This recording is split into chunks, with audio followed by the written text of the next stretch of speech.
Hola, mi nombre es Angélica López Bustillo, soy promotora de lectura y gestora cultural, principalmente en lo comunitario. Y en esta ocasión vamos a compartir con ustedes el taller Participación Social Comunitaria, Tejiendo Redes desde lo Común, que es parte de las actividades del Departamento de Empoderamiento para las Mujeres de la Secretaría para la Igualdad Sustantiva de Género del Ayuntamiento de Puebla. Y bueno, vamos a comenzar pues compartiendo con ustedes cuál es el propósito. Reconocer las fortalezas de pensarnos como parte de una comunidad y con la posibilidad de incidir en ella. Bien, el taller está organizado en 3 partes. Primero vamos a tener algunas sugerencias y planteamientos introductorios. Posteriormente vamos a hacer la exploración de algunos conceptos y propuestas. Y por último vamos a compartir algunas ideas para cerrar. Bueno, en este taller y en los demás sugerimos que escribamos notas de lo que nos resuena. ¿Por qué?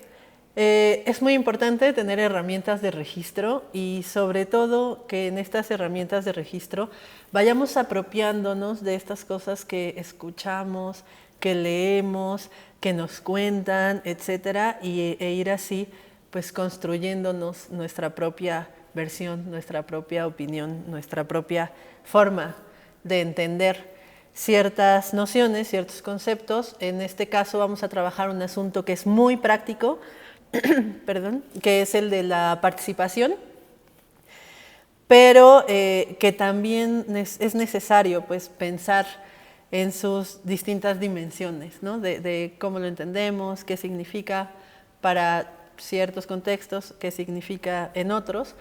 A lo que le estamos apostando aquí es que la participación comunitaria es un asunto necesario, fundamental, ¿no?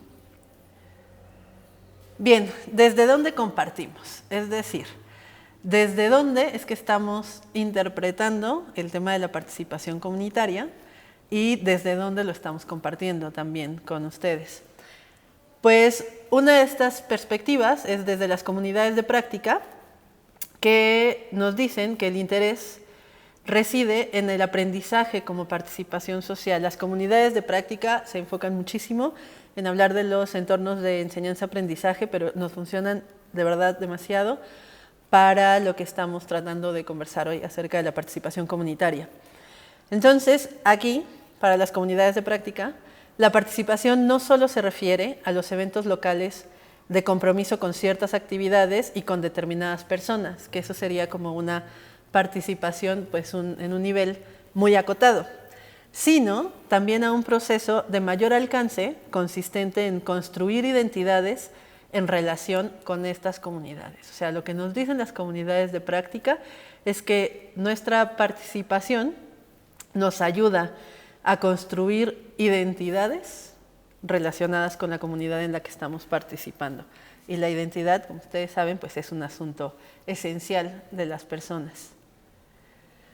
¿Desde dónde más compartimos? Bueno, pues desde la hermosa pedagogía social libertaria comunitaria de Paulo Freire, que, bueno, tomando aquí esta imagen del internet, en la que retoman sus palabras, dice: nadie se salva solo, nadie salva a nadie, todos nos salvamos en comunidad, que es un poquito la idea, ¿no? O sea, tratar de hacer un lado la idea individualista y competitiva que, bueno, nuestros sistemas han fomentado durante varias décadas, y más bien tratar de pensarnos en un sentido mucho más de compartir, de asumirnos iguales que las demás personas. Otra de las perspectivas es desde las geografías de paz. Las geografías de paz es un paquete, es como una caja de herramientas ideológicas y metodológicas para el desarrollo de políticas, programas, proyectos y estrategias que atiendan las problemáticas y demandas sociales, ojo ahí, desde la participación y organización de las comunidades, es decir, desde su voz, ¿no? ¿Por qué lo hacemos desde las geografías de paz? Porque nos parece que también la participación comunitaria puede, si no es que debe, tener una incidencia también en lo que sucede en la organización, en la forma en la que se desarrollan los planes y programas en nuestros ambientes, ¿no? Nuestro ambiente municipal, estatal, etcétera, etcétera. Las geografías de paz le apuestan como a esta participación y a esta voz de la población con incidencia en planes, políticas, programas, etcétera. Bien, uno de los componentes importantes de las geografías de paz es justamente la gestión, es decir, todo eso que podemos hacer para lograr cumplir nuestro propósito, y la participación comunitaria. De esta perspectiva tomamos parte de sus recursos para la conformación de la propuesta que ahora estamos presentando, ¿no? de esta forma de entender la participación comunitaria. Bien, vamos a hablar un poco acerca de lo comunitario. Esta definición la tomamos del libro, que es también un libro virtual que pueden buscar muy fácilmente en las redes, que se llama Producir lo común, entramados comunitarios y luchas por la vida. Lo tomamos porque además su propuesta de concebir lo comunitario como una trama, como un tejido, me parece muy interesante para poder entendernos como parte de este conjunto, la importancia de nuestra participación dentro de todo este conjunto. Y producir lo común dice así: una forma de establecer y organizar relaciones sociales de compartencia, entre comillas, y cooperación, vínculos y haceres compartidos y coordinados que tienden a generar equilibrios dinámicos no exentos de tensión, ahí está en negritas, ¿no? Porque es algo importante de pensar, con el fin de reproducir la vida social, en medio de los cuales una colectividad tiene y asume la capacidad autónoma, autodeterminada y autorregulada de decidir sobre los asuntos relativos a la producción material y simbólica necesaria para garantizar su vida biológica y social a través del tiempo. Entonces es una definición amplia, compleja, porque así es la sociedad, es compleja, y que bueno, nos comienza a introducir también esta noción de la tensión, ¿no? De nuevo, no podemos pensar que todos los días, que todas nuestras relaciones van a ser siempre dentro de la total cordialidad, ¿no? Seguramente tendremos algunos encuentros y desencuentros en estas interacciones sociales, en nuestras interacciones comunitarias. Entonces, asumir de inicio que va a haber momentos de tensión es importante porque eso también nos puede permitir, pues, asumirlo como parte de las relaciones sociales, de las relaciones comunitarias, y continuar, ¿no? Tratar de resolver, ver de qué manera podemos abordarlas y continuar con los propósitos que nos atañen. Repetimos, ¿no? Lo comunitario tiene un componente de complejidad muy importante y también de conflicto, ¿no? Entonces eso hay que reconocerlo en principio. Y una cualidad que me parece fundamental, que es la que tenemos que también reconocer cuando queremos participar o cuando somos participantes de una comunidad, es la importancia de que prime la horizontalidad, ¿no? Estamos también muy acostumbradas a estructuras verticales, ¿no? En las que hay alguien que le dice lo que se tiene que hacer a alguien más, que a su vez le dice a alguien más, y entonces así va bajando, pero quien tiene la voz principal pues es esta persona de arriba, ¿no?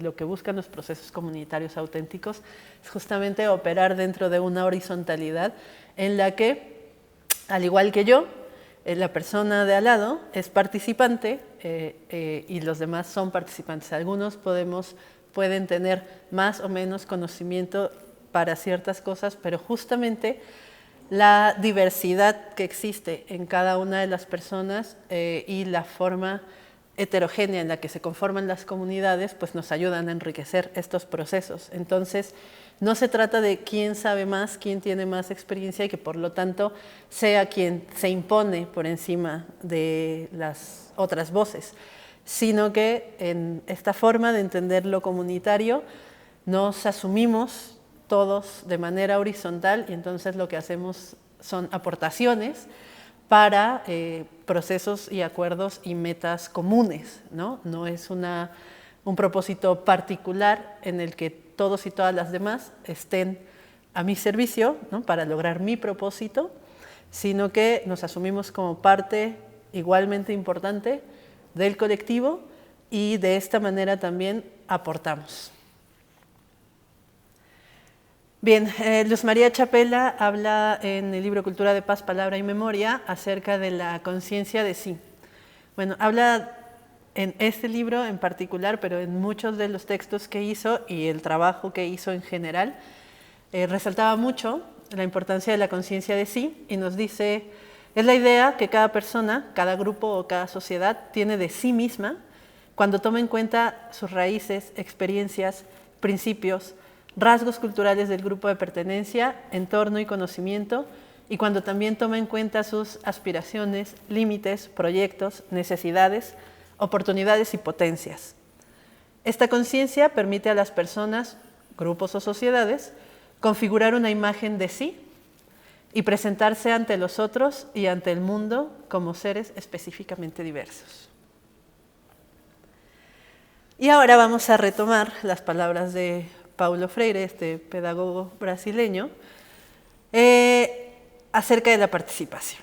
Dice, hay un clima de esperanza que nace precisamente cuando la sociedad se vuelve sobre sí misma y se descubre inacabada, con un sinnúmero de tareas por cumplir. Se destruye en gran parte bajo el impacto del sectarismo, que se inicia cuando caída entre comillas también, la sociedad cerrada, comienza el fenómeno que Mannheim, que es un sociólogo húngaro que retoma, llama la democratización fundamental y que implica una creciente participación del pueblo en su proceso histórico.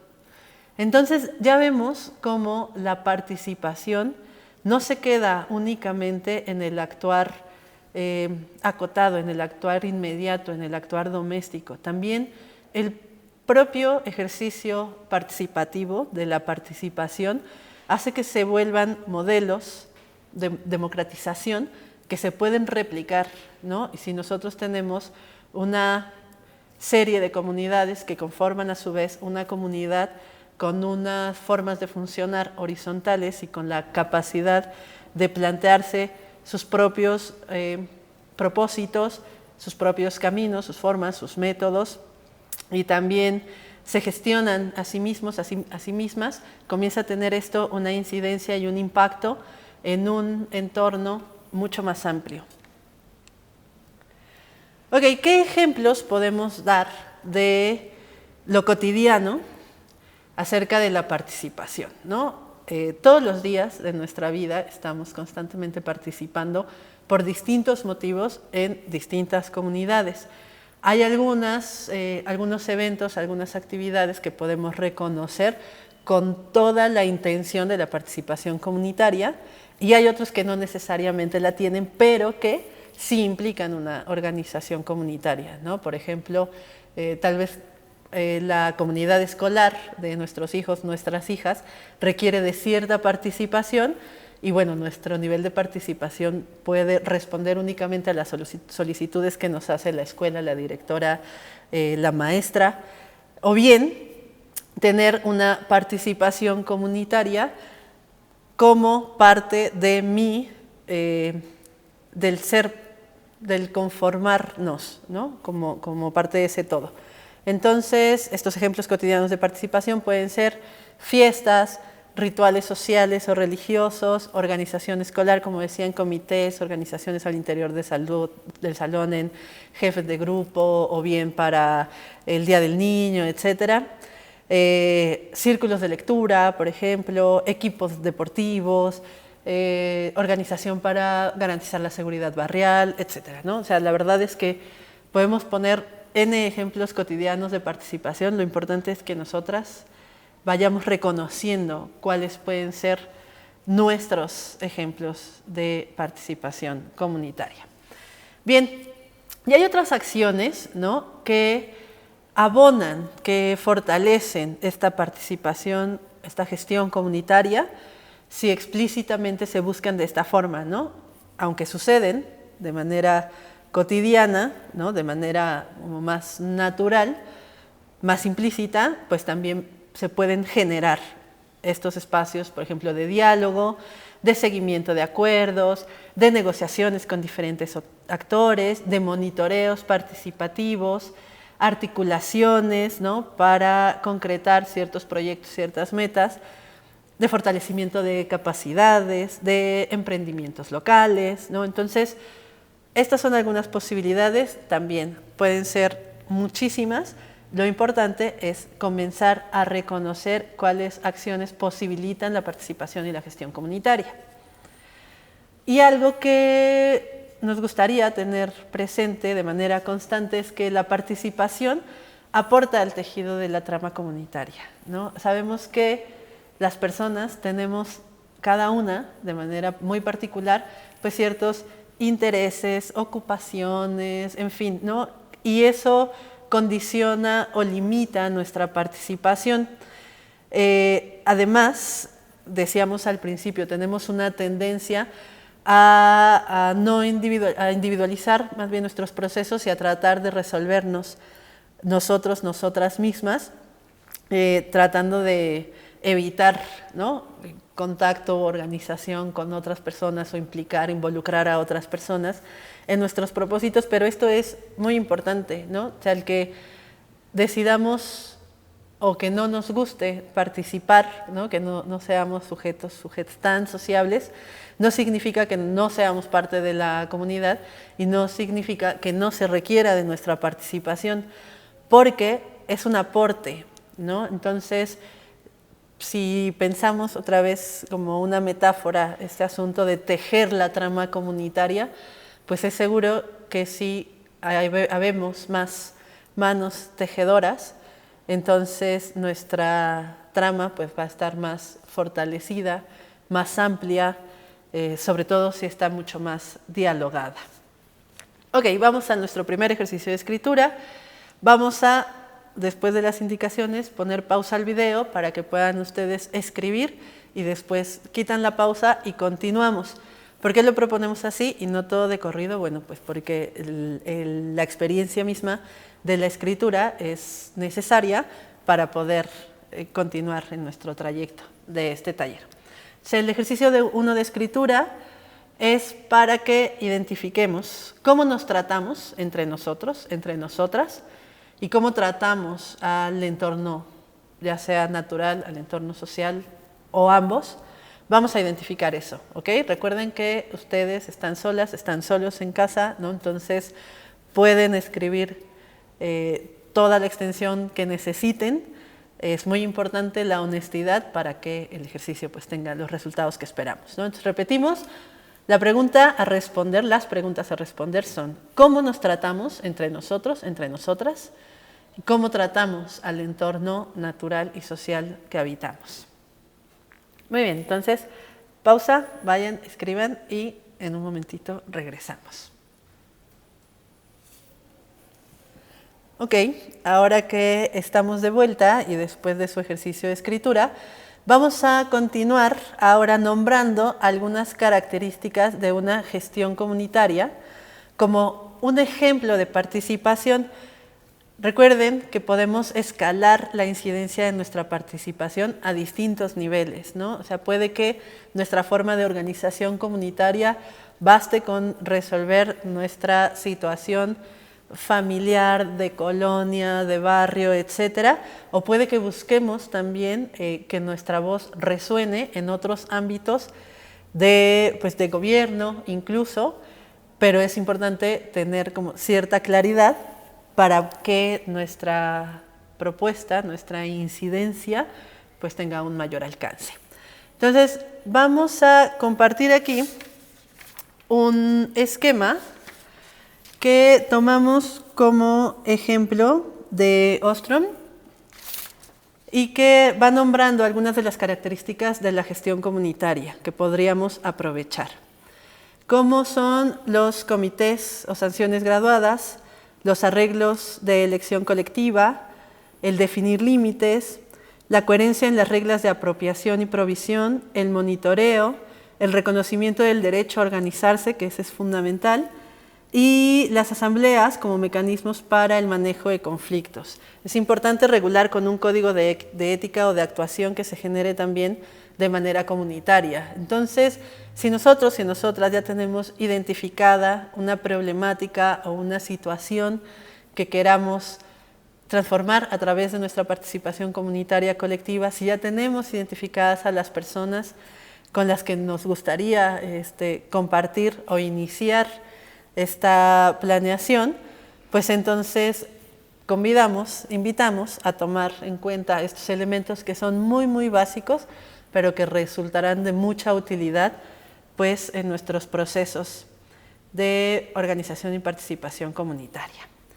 Bien, decíamos que podemos tener una participación comunitaria en lo cotidiano, en lo inmediato, en nuestro día a día, pero también podemos buscar una participación comunitaria formal, para lo cual pues hay algunos elementos que podríamos comenzar a tomar en cuenta, como son la administración local, y para esto pues considerar la planificación, la coordinación, la generación de formas de participación y la promoción de actividades, campañas, ideas.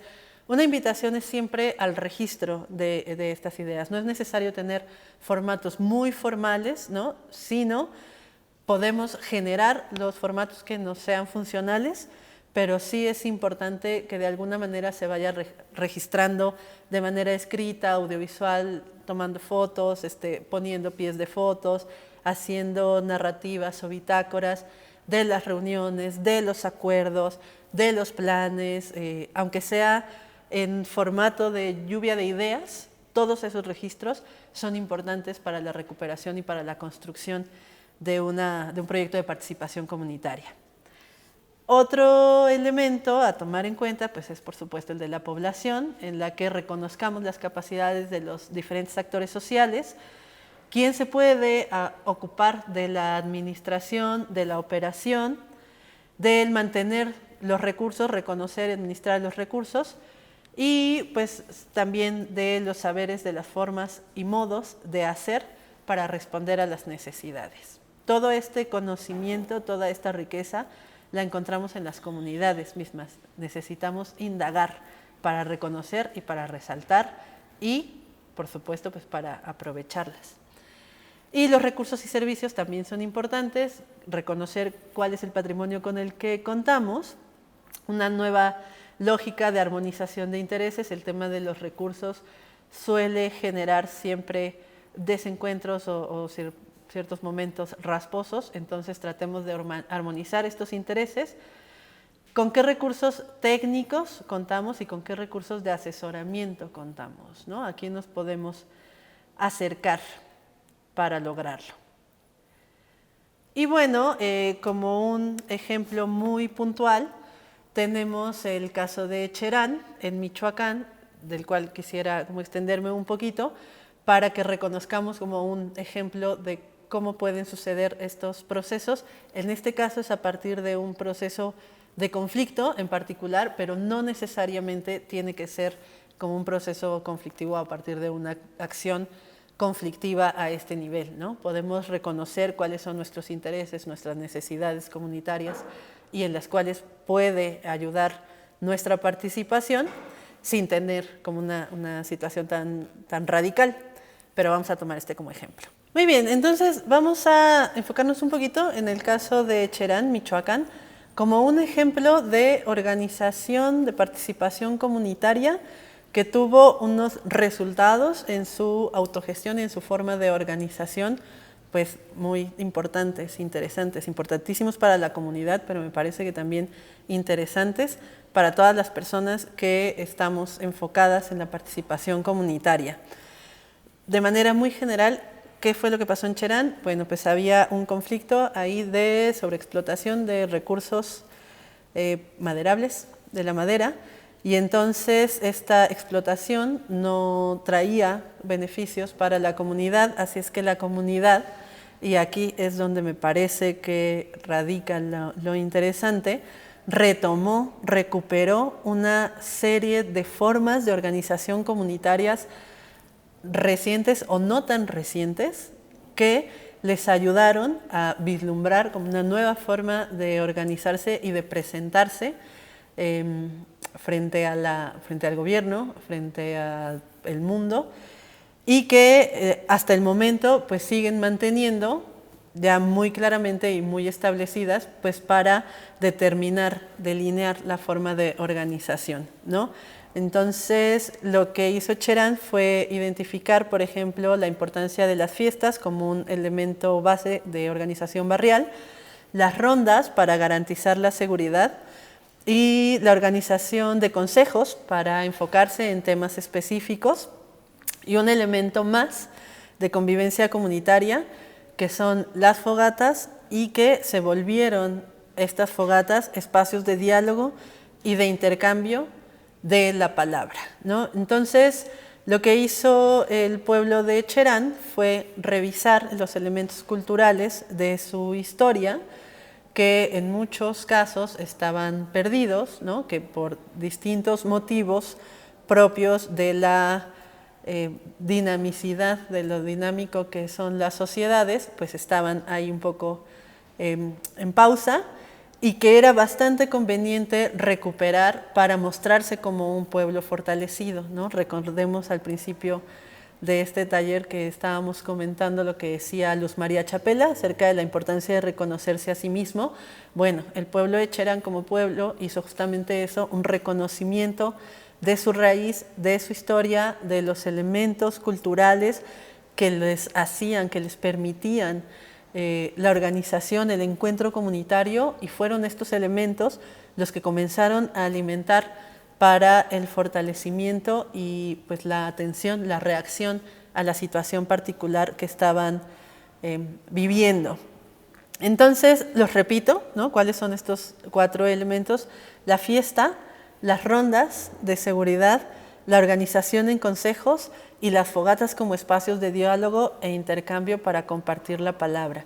En todos estos momentos, en todos estos elementos de organización y participación comunitaria, es el pueblo organizándose por sí mismo, es la comunidad organizándose por sí misma. Entonces, este puede, si les parece bien, ser un modelo, ser un ejemplo que podríamos retomar en todos sus elementos, en algunos de ellos, profundizar un poco más y reconocer pues estas necesidades también, ¿no? O sea, las necesidades de la construcción de un espacio de diálogo e intercambio, la participación de consejos, comités o alguna otra manera de organización más fraccionada dentro de toda la comunidad que tenga un propósito, una ocupación, una tarea muy específica a cumplir y que bueno, todo esto vaya alimentando y vaya abonando y vaya sumando pues a un propósito mucho mayor. La seguridad, que bueno, el tema de seguridad es importante vincularlo también con el de la educación, ¿no? Ojalá en algún momento tengamos que dejar de preocuparnos por la seguridad que es necesario brindar para protegernos de nuestros pares y pues más bien busquemos todos participar y construir espacios seguros, ¿no? Todos y todas. Y otros elementos de encuentro en un sentido diferente, de otro tipo de responsabilidades, como son las fiestas. Pues bueno, para cerrar con este tema de la participación comunitaria, quisiera retomar la idea de que es importante desmenuzar para comprender, ¿no? Si nosotros nos planteamos como propósito, como concepto de enganche la participación comunitaria, pues sí tratar de reconocer en diferentes sitios donde hay prácticas de organización comunitaria, tratar de revisar de qué manera yo participo en mis comunidades, de qué manera me gustaría participar, qué puedo hacer para lograr esta participación. Y también pues reconocer qué es lo que dicen los autores, las autoras que se han ocupado de este tema de la participación, encontrar en otros ambientes, en otras ofertas culturales, artísticas, de qué manera la narrativa nos muestra la participación comunitaria en la literatura, en el teatro, en la pintura, etcétera, y así desmenuzar, ¿no? Separar para tratar de comprender, ¿no? Acercarnos a diferentes hilos para tratar de tejer. Recordemos el propósito de este taller, reconocer las fortalezas de pensarnos como parte de una comunidad y con la posibilidad de incidir en ella. Y pues ahora sí, para despedirnos, quisiera compartir una idea que consideramos importante, que es que la participación fortalece nuestro sentido de pertenencia. Poseer arraigo al territorio y al grupo del cual nos sentimos y sabemos parte, nos lleva a pensar y actuar en el sentido del bien comunitario y no solo en el propio. Somos parte de la trama que se teje cada día. Y nada más como una última acotación, pues en este momento ya el arraigo territorial, ¿no? También tenemos que pensar al territorio pues como una categoría, una idea también que a lo mejor no necesariamente está ligada con la tierra física, ¿no? O sea, podemos tener otro tipo de arraigos ahora que vivimos en un mundo también virtual, pues pensar ahí cómo nos complica esto del arraigo territorial, o de qué manera en lo virtual resolvemos este arraigo en la práctica, ¿no? Insisto, somos parte de la trama que se teje cada día. Entonces, nuestra participación enriquece muchísimo estos procesos. Muchísimas gracias.